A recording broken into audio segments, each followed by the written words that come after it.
Bueno, y crecen las diferencias, también algunas críticas al proyecto de control preventivo de identidad que pretende rebajar hasta los 14 años este control. Partidos como la UDI, Renovación Nacional, junto a instituciones como Carabineros, han manifestado su respaldo a la propuesta. Sin embargo, se mantienen ciertos reparos dentro del oficialismo, también de la oposición e incluso de la academia.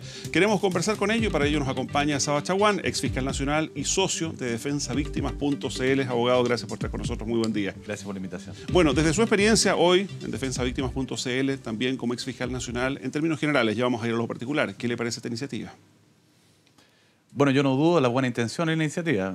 Yo creo que tiene una buena intención de mejorar la sensación de seguridad ciudadana y la seguridad ciudadana en general. Pero creo que es una iniciativa que es ineficaz y puede ser contraproducente. ¿Por qué? Bueno, ineficaz, yo me amparo en un par de estudios que han circulado en las últimas semanas, que son hechas por profesores e instituciones bastante serias y con experiencia en el tema. Porque, ¿Se refiere, perdón, al estudio de la Universidad de Portales, sí, por ejemplo? Sí, pero el profesor Mauricio Duche Sí. y Lillo, se me olvidó el nombre de pila, sí. Rodrigo Lillo. Bueno, son ambas personas que han estudiado seriamente el tema y Fundación Espacio Ciudadano. Sí. Y estadísticamente, de los varios millones de controles de identidad que se han hecho, ¿qué ha pasado? En un primer instante, el control de identidad, que se mal denominado investigativo, que está en el Código Procesal Penal, porque es una facultad preventiva, pero requiere ciertos indicios, requiere un trabajo policial de, por lo menos, atención al entorno. Y ese control de identidad preventivo cumplió varios fines, por ejemplo, detener a personas que tenían orden de detención pendiente, pero también colaborar en esclarecimiento de delitos. Incluidos, según los datos que recogen ellos de las propias fuentes policiales, menores de edad. Incluido menores de edad, porque no hay una distinción expresa y tajante, porque actualmente el control de identidad preventivo establecido por la ley 20.931 dice expresamente que no aplica a menores de edad, ¿ya? Pero ese control de identidad que tenía una comilla éxito, y como lo demuestra ese estudio y otros más, demanda menos recursos inclusive de Carabineros. Se hacía una cierta cantidad, pero cuando entró en vigencia el control de identidad preventivo, se empezó, perdón la expresión, a comer a ese otro control de identidad. Pero eso, además, este control de identidad preventivo, como no requiere ninguna elaboración policial, ningún trabajo policial, sino que simplemente que usted esté en un lugar público o privado de acceso al público, simplemente controlar al tuntún, al voleo, sí. Y no ha demostrado una eficacia superior al otro, para nada. Pero además, introducir este control de identidad preventivo ya fue objeto de discusión respecto a mayor edad, y hay ciertas objeciones que se mantienen. Yo no estoy hablando de política para nada, estoy hablando técnicamente. Creo que va a ser ineficaz, creo que no va a ser útil y creo que va a producir una involución en la eficacia investigativa que tiene Carabineros. Y hay una columna que leí el fin de semana de una persona que es bastante seria y que nadie puede acusar de ser de oposición, sino que más bien de pro-gobierno, que decía, ponía un ejemplo, en un mall de Santiago se juntan dos grupos de adolescentes. Un grupo de adolescentes viste de determinada manera, habla de determinada manera, vive cerca del mall, y el otro viene de un suburbio de Santiago, habla de distinta manera, se viste de otra manera. ¿A quién va a controlar? Al que viene de lejos, al que viene que habla de distinta manera, no porque Carabineros sea clasista, sino porque hay un sesgo que a lo largo del mundo siempre se deriva de este tipo de instituciones. Yo privilegiaría una utilización del control de identidad que existe y mejorar la ley de fondo. Que es el control investigativo. Ahora, sí. Abogado, una de las frases que ha marcado el debate la pronunció el propio ministro del Interior, quien dice que nada hace, nada teme. ¿Aplica en este caso? Es que es verdad que el que nada hace, nada teme, pero es que estamos... Es que hay quienes han dicho que nada hace, sí teme, después de la conducta que ha tenido Carabineros en algunos hechos, particularmente en el sur. Es que para allá voy. El que nada hace, nada teme en general, sí. Y yo no dudo de las buenas intenciones del ministro Chadwick, que además ha sido senador y tiene mucha experiencia. Pero creo que están errando el camino, y lo diría igual si el gobierno fuera de otro signo político, están errando el camino. Esto puede producir una involución, puede producir bolsones de discriminación a los adolescentes, no va a mejorar la eficacia investigativa y tampoco creo que mejore la seguridad ciudadana. ¿Por qué? Porque los menores de edad, que son bastante violentos en algunos casos, que intervienen en delitos o con mayores de edad y que a veces bajo la influencia de la droga, tienen un problema endémico en Chile, que es la ley de responsabilidad penal juvenil. Esa ley se ha demostrado que tiene que ser perfeccionada, que tiene que tener sanciones efectivas, que tiene que permitir que los menores puedan ser reinsertados. Hay un núcleo duro que a lo mejor nunca va a ser reinsertado porque ya está corrompido por las circunstancias propias de familia que ha tenido problemas con la justicia o de falta de oportunidad, lo que sea. Pero hay un núcleo que puede ser rehabilitado, y no estoy siendo iluso, sino que hay muchos casos. Inclusive, si no hay una oferta adecuada del Sename, ¿a dónde lo va a mandar el juez a una internación provisoria? Ahora, abogado, sobre la base de ese control de identidad investigativo, digamos, que es diferente, como ya explicábamos, al preventivo, desde su experiencia como abogado y también como ex fiscal nacional, ¿qué visión y qué evaluación tiene usted respecto de la labor de inteligencia policial, la que permite realizar esas investigaciones? Mire, la inteligencia policial ha tenido algunos éxitos, pero en Chile le falta una profesionalización. Ahí entramos a otro tema, que es hacer que la ley de inteligencia dialogue con el sistema procesal penal, porque la ley de inteligencia muchas veces lo que se utiliza por inteligencia, se recaba como información por inteligencia, no se puede ocupar procesalmente. Y es claro, porque el proceso penal requiere más garantía, y en todo el mundo también para combatir el terrorismo o para combatir el crimen organizado, las leyes de inteligencia relajan ciertas garantías. Pero si esas garantías se pueden reproducir, se puede dialogar, se puede utilizar, lo que ahora no se puede, salvo excepciones, esa información en un proceso penal, mejoraríamos la persecución criminal. Ahora, con respecto, y concretamente respecto a la inteligencia policial, el control de identidad del Código Procesal Penal no requiere una gran inteligencia policial, requiere un indicio. Es más, en una primera redacción requería indicios, más de 2 indicios fundados. Y ahora se mantienen los casos fundamentados, pero puede ser un indicio. Un ejemplo burdo: si yo veo a una persona a las 5 de la mañana en la plaza de Melipilla, transitando con 2 televisores, puedo presumir un indicio que eso es a lo menos receptación. Y ahí controlo. Pero si veo una persona que a las 5 de la mañana viene atravesando del barrio Bellavista hacia la Plaza Italia, ¿por qué lo voy a controlar? Si también hay un margen de libertad ciudadana. Eso. Esto vulnera efectivamente derechos constitucionales, algunos que han planteado aquello, e incluso hay quienes sostienen que si se llega a autorizar el control de identidad para menores de 18 años, se podrían vulnerar algunos acuerdos internacionales de protección del menor que ha suscrito Chile.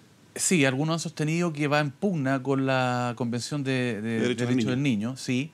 Y me parece que a priori no vulneraría un derecho constitucional concreto si se establece adecuadamente en la ley. Pero en la aplicación práctica se puede vulnerar. Porque ¿qué va a preferir un policía que está atochado, que tiene de turno en la noche? ¿Qué va a preferir? ¿Buscar un indicio o controlar al que pase? Va a controlar al que pase. Y ahí se pueden producir bolsones de discriminación.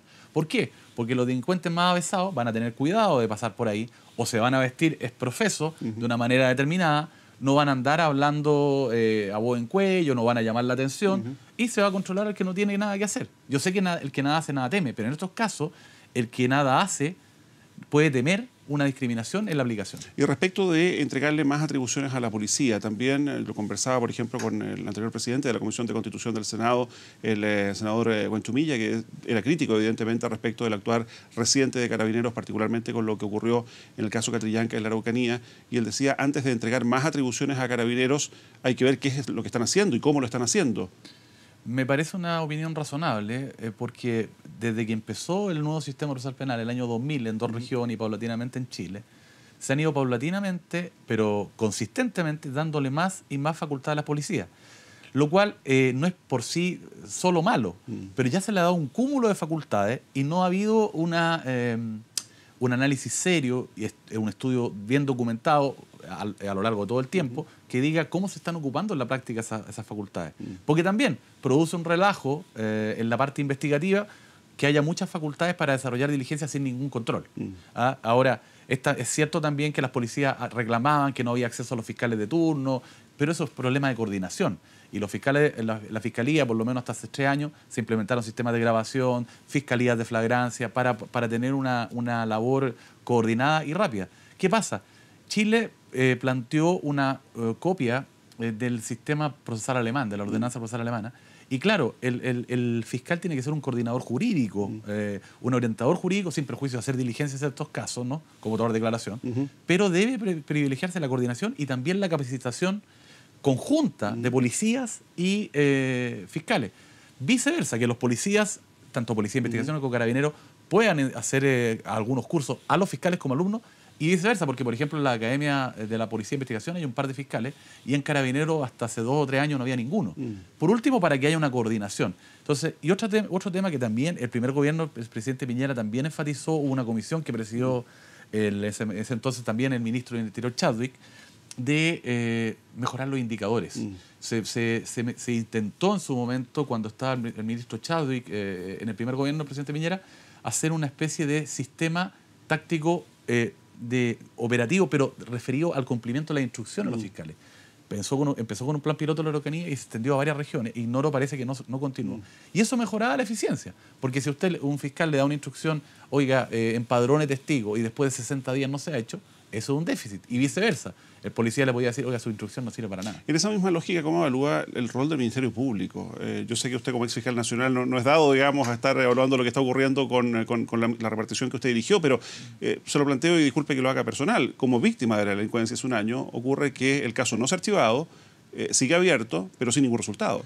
Bueno, hay varias como ha cosas, ocurrido en tantos otros casos. hay varias cosas que mejorar, Mauricio, porque, por ejemplo, a mi hijo mayor, hace 2 años, atravesando la Plaza Italia, lo asaltaron en el Parque Forestal con 3 amigos.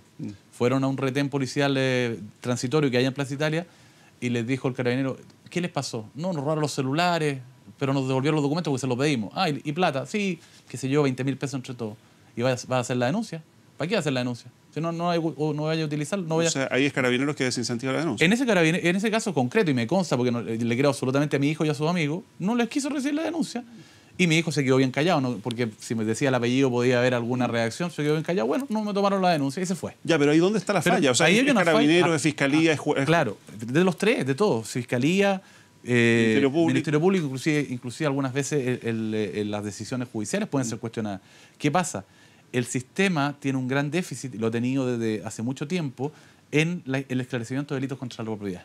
Contra la propiedad, estoy hablando de robo, de hurto, especialmente con imputados desconocidos. Ahí hay que mejorar las pesquisas de los imputados desconocidos para saber quién controla, quién efectivamente cometió el delito. Y ahí hay un avance, se luchó bastante, empezó en el primer gobierno de la presidenta Bachelet, continuó en el primer gobierno del presidente Piñera, y al final del segundo gobierno de la presidenta Bachelet se promulgó una ley de fortalecimiento del Ministerio Público que consultaba, y ahora están en todo Chile, unidades de análisis criminal del Ministerio Público para cruzar información. Ese cruce ha demostrado ser exitoso en algunos casos. Por ejemplo, en la zona oriente, no obstante que hubo un portonazo brutal hace un día y medio, Sí. ha disminuido grandemente los portonazos. Ahora, se está produciendo un efecto, como se dice, globo. Se aprieta en un lado y se ha desplazado al sector poniente de la capital. O sea, no es que disminuyan los delitos, sino que se trasladan territorialmente, ¿no? Claro, en cifra gruesa disminuyeron el sector oriente bastante, pero falta aplicar ese mismo unidades de análisis criminal y de fiscalías de flagrancia coordinadas con Carabineros, también en el sector poniente y en el sector sur, a pesar de que ha habido éxito. Pero la delincuencia no tiene solución.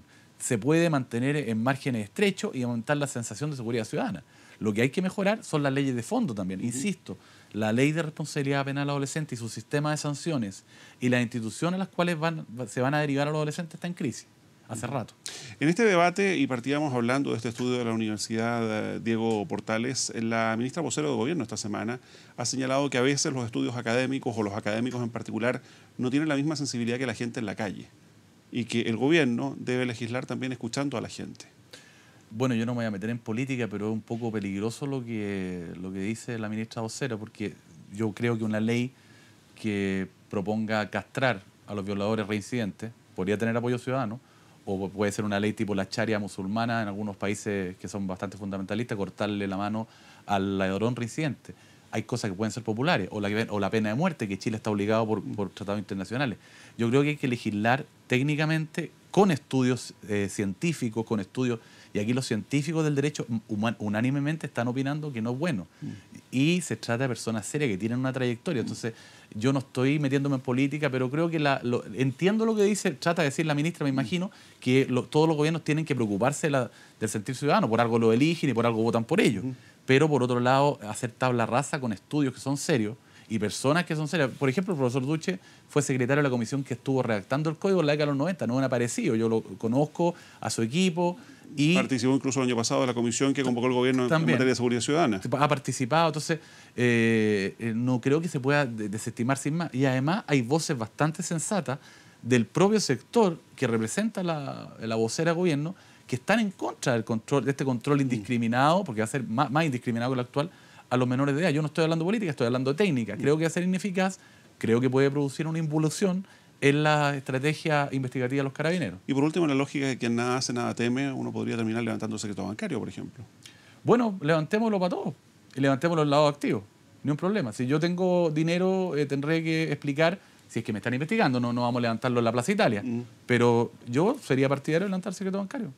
Sabacha Huampas, muchísimas gracias por habernos acompañado. Gracias por la invitación. Muy buenos días. Nosotros vamos a ir a una muy breve pausa, ya regresamos con más Mañana Informativa.